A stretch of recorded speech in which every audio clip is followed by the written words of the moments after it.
Guys, welcome to my channel. It's Vivian here again. I'm so happy to be here today. I don't know why I'm so excited today. Anyways, good to have you guys back here watching. I hope you've had a lovely week or you're having a lovely week. The week has just started. So yeah, going ahead of myself. Yeah, so as you can tell from this title today, I'm just talking about just being on someone's hit list for no reason. Or there might be a reason that you're not aware of. At least I wasn't aware of my one. So yeah, I'm just going to share my experience with you guys, tell you what I went through. So a few years ago, I was in this institution. It was a professional one. I was sitting for my professional exams that will make my career. And it was such that this institution was such that you had to be, you had hostels, okay? So you had boys hostels and you had the girls hostels, and each room could take just 2 students, okay? And then you can come with your if you have someone you want to share a room with, like a friend, you know, or somebody you've known for years and you want to share, you can, you know, both register. So long as you're in the same campus, you can register at the same time and get your accommodation allocated and both of you in the same room. But it all had to be done at the point of registration, okay? So at the point where I had my very close friend coming into the same campus I was in, but she wasn't registering the same time I was registering. So it was like she was registering I was registering like say today, and she's like, you know, weeks later, and I had to do my registration, okay, to avoid a rush and all of that. So I went ahead and I couldn't wait for her and all of that. So I went ahead and did my accommodation and my registration. And then there was this girl standing next to me, and I thought, you know, she looks decent and all of that. Let me just ask her if she'd like to be my roommate. Haha! Ching ching ching! So I asked her, I was like, hi, would you like to share a room with me and all of that, you know? You know, you just want to be careful. You think you look at someone's appearance and you're like, you know, oh, this person is like this, you know, we can bond, we can, you know, because it's a tough institution. Let me just put it out. It's a very hard institution. People go there and fail because it's a very tough environment. Academically, you want to be in the right frame of mind. You want to make sure you're at peace with your roommates, whoever they've given to you to share with. Is not someone that puts you off or anything like that. So I thought I was doing the right thing by looking at this girl's appearance and everything. I thought, you know, she's the perfect roommate. Let's just be roommates. And you know, she agreed, and we became roommates and all of that. Got beds and stuff like that. We're adult time anyway, so everybody got their space. You had your space and every your bed, your reading corner, your study area, and everything. So the only thing was that you were sharing a room. So yeah, sharing a room and everything was fine. It's usually like in this institution like 2 semesters, and one semester I was like, oh my goodness, I've just forgotten. Was it like 4 months or something like that? But it was a year. I don't know how they spread it out, but it was just 2 semesters. And first semester for us was very fine. You know, we shared, we did stuff together, and if you're your roommate, they become like your best pals, you know, in school and in the institution, and they become like your best pals. So you go to classes together, you do stuff together. So we're doing all of that, everything was fine. And then by the second semester, things just began to go downhill. Like this girl just stopped talking to me she started acting very strange. Like I'll talk to her and then she won't respond, or even if she responds, she's like grudgingly responding. No, when you're like, no, hi, no, hi. Oh, can we go to class? No, I'm not ready. I'm not ready. Okay, I'll wait. No, you just go. Okay, you know. So I started going to class for myself, started doing stuff for myself, and all of that. It was just strange to me, and this was just eating me up. Like I didn't know how to behave at the time. And at the time I was not so much of a good Christian. I was not very good in my walk with God. So I didn't really know. I was like, God, I didn't know how to pray. Like I didn't know how to handle situations basically. Like I didn't know how to handle this particular. It was something I'd never experienced in my life before. So I was like, what is happening here? So it was eating me up so much that I was like I called, I was like, you know, I'm going to speak with her and see, you know, if I've done anything wrong to her, at least I can apologize, you know, stuff like that. I was like, Okay, so one evening I was like, okay, breathing up, like preparing myself. I didn't know what the outcome of the conversation was going to be, but I was like, we are having this conversation tonight, whatever it takes, even though I was panting so hard. And eventually I was like, can I talk to you? And she's like, okay. And I was like, sorry, did I do anything wrong to you? Like, I know you don't talk to me anymore, you don't go to class, I just mentioned everything to her. She's like, no, you didn't do anything. I was like, but you don't speak to me anymore. Why are you not speaking to me? It's like, no, I don't have anything to say to you. That's why I don't speak to you. I'm like, but she was just giving me like answering me in syllables, like yes, no, I was like, okay, this is not going anywhere. You're saying I've not done anything wrong to you, but you wouldn't talk to me. That's just, it's just not a good vibe at all. I'm like, this is not just healthy at all.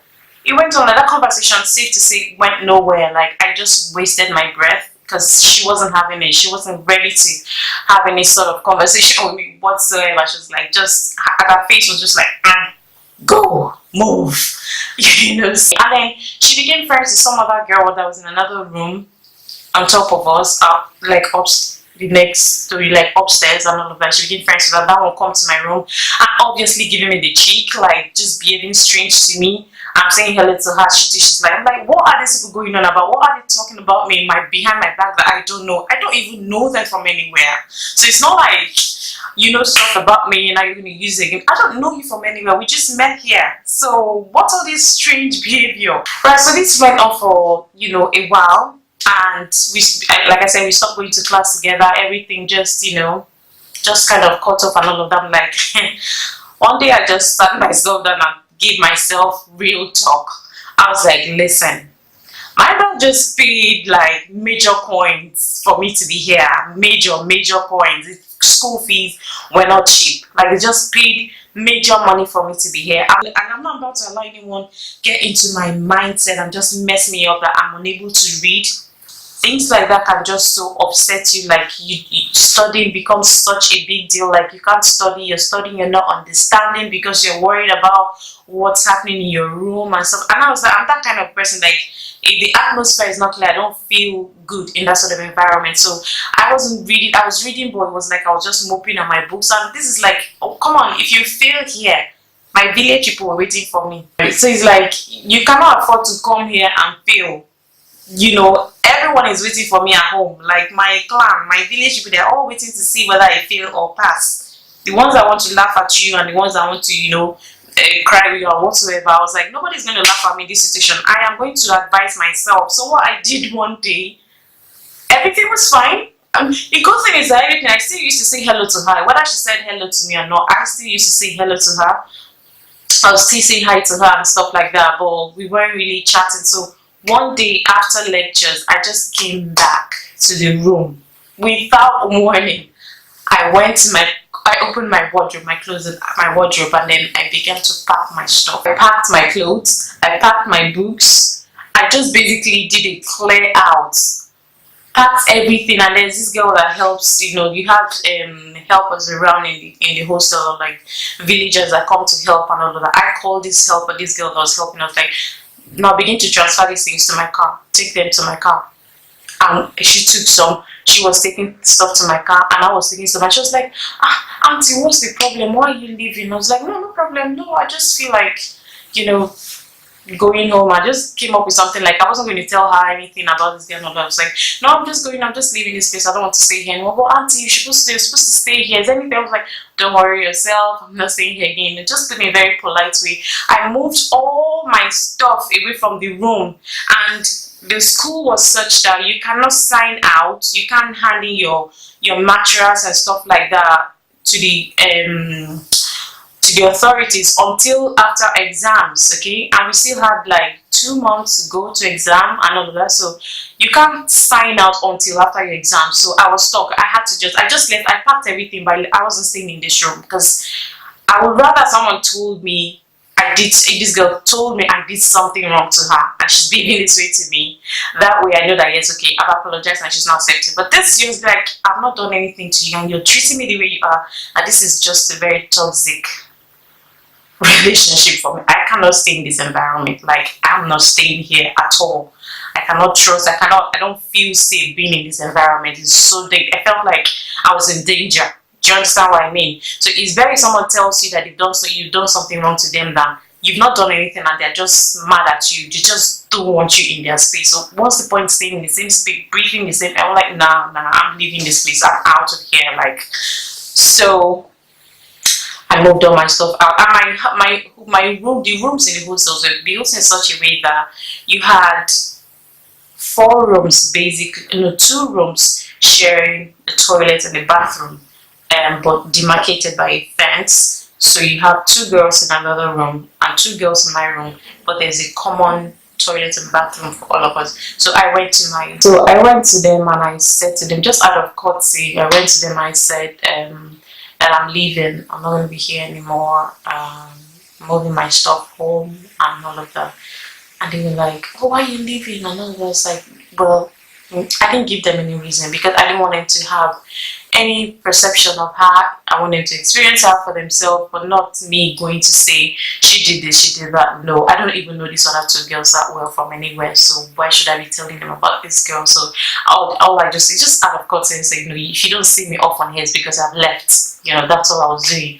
And my home, at the time I was staying, my home was like an hour away from school. So if I had to like driving, if I had to drive both ways, it's like 2 hours. And you want to be in this institution, you want to be in school, you cannot afford to be out of school because some information might just come up in the evening and everybody's sorting things out, and then you come to school the next morning from home, you're just looking stupid, like you don't know what people have done over the night, for what information was passing around that you haven't done. The good thing now is my friend, I spoke to my friend, you know, my friend I told, my friend that was supposed to have registered together and then be sharing the same room, she was like, you can come and stay at my place, you can come and stay with me and my roommates, you know. It's like, I used to, wouldn't you be caught, you know, because you're supposed to be just 2 in your room. She already has a roommate. She's like, no, my friend understands, my roommate understands, and all of that. So somehow we were able to get an extra mattress, and I was kind of shuttling. Weekends I'll go home and then I'll come back. During the week I'll be with my friends and her roommate. So one of us would just put the mattress on the floor and one of us would sleep there, or she even preferred to sleep on the floor and then I slept on the bed. Some days I slept on the bed and she slept just like that. And even her roommate, we were kind of alternating, and it was such a beautiful experience. Honestly, like I was just in hell. Like I felt like coming from where I was to where I am now, I felt like I was in hell before I met them and all of that. So, you know, they helped me and I stayed in that room. We read together, we studied together. If we had any questions concerning our schoolwork and all of that, we asked each other, we bounced ideas off each other. And before I knew it, it was exam time and I took my exams and I passed. I would have failed. Oh my goodness, it's not even a joke. Like, if I hadn't done what I did, it would have just been repeating that whole year, paying the fees all over again. For what? Because someone didn't just like my guts or whatsoever. I don't know what it was. Like, I really can't pinpoint. Like, I really can't tell you now what it was I'd done, what she was angry about. I don't know. Didn't know her from anywhere. But at the time, it was very, very difficult. Nobody should be treated that way. People should not just hate on you for no reason. I know if you're in high school and you're going through stuff like this, you could opt to move your seats if you can. Ask your teacher, or I don't know how it works, ask your teacher or something, for them to have your seat moved from this person that doesn't just like you. For some other people, it could be that at workplace you're just being picked on and all of that. I feel like if it's something you can help, I mean, you can't walk out of your work like I did. You can't walk out of your daily bread. It's what you do for money. It's what you do to get paid and stuff like that. You can't work out of that. If you can manage your situation, if you can speak to the person to try to get to the bottom of it, to know what it is that it's making this person so angry with you or don't just like your guts. But if that doesn't work and you feel like staying away from this person is going to help you, by all means do that. Okay, if it helps your sanity, stay away from the person. if you can be amicably resolved, then that's fine, okay? But don't let anything eat your peace so much that you're unable to function. So ultimately, I think it's just to take everything to God in prayer, because God cares about every aspect of our lives. At the time, I prayed about it, but my faith was not strong. So it's not everybody can run away like I did. I had options. I had my friend's place to go to. I also had my home to go to, even though it was going to be more stressful. So yeah, if you have options, you know how to get around this situation. You probably want to explore those options. I was just not going to be in that environment, because for me it was just so detrimental to my success in this institution. I was not going to take any chances, if you know what I mean. So yeah, leaving was just the best for me. But right now, what I feel is just love for her. I don't hate her at all. I don't hate her. At the time, I was like, oh my goodness, what is this? You know, what kind of a human being is this? You know, how can you treat your fellow human like this? I didn't understand what it was. I still don't understand what that was, but you know, I just forgive her. And if you ever get to see this video, I forgive you. I hold nothing against you. I feel like I won't let anyone treat me like that again, because I brought that up. I feel like, and in hindsight, I feel like I brought that upon myself because I went to her for us to share a room. If I'd randomly just waited for anybody to be chucked in the same room with me, it probably would have been a better experience for me. But I'm not blaming myself. You know, things happen for a reason. Things happen to teach us some lessons in life. So yeah, I know better now. So that's all for this video, guys. Leave me your comments below and let me know if you've had a similar experience as I have and what you did as well. And don't forget to leave me a thumbs up, like this video, subscribe. And yeah, I feel like you guys don't see my videos when I upload. You can be the first to see my video by clicking on the bell button below. So just hit that button, and whenever I put up my videos, you'll be the first to see them. Okay, guys, have a lovely week. I love you guys, and I'll see you in my next video. Bye.